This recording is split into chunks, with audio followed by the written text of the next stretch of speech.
আগের ব্লগে যদিও তোমরা দেখে নিয়েছো আমরা কোথায় যাচ্ছি, আমরা যাচ্ছি মামার বাড়ি।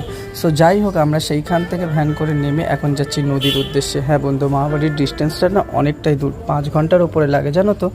আর এই যে রাস্তাটা দেখছো কতটা সুন্দর, কতটা অপূর্ব, এখানকার পরিবেশ তোমাকে বলে বোঝাতে পারবো না ঠিক, কিন্তু ততটাই ভয়ঙ্কর। সো আমরা এইখান থেকে পৌঁছে এতটাই খিদে পেয়ে গেছিলো, তো চলে গেলাম একটা রেস্টুরেন্টে, মানে একটা নর্মাল ধাবা মতন দোকানে। সেখানে পেটাই পরোটা খেয়ে নৌকায় উঠে পড়লাম এবার আমাদের নেক্সট গন্তব্যের উদ্দেশ্যে।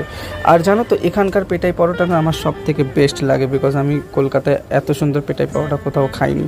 সো যাই হোক, নৌকাটা চলতে লাগলো কিছুক্ষণ পরে, আর বাইরের ওয়েদার আর বাইরের ভিউজটা অসাম।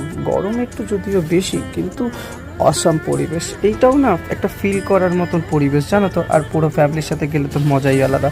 সো ভিডিওটা শেষ করছি এখানে, দেখা হচ্ছে আবার নেক্সট ব্লগে। ততক্ষণের জন্য সবাইকে টাটা।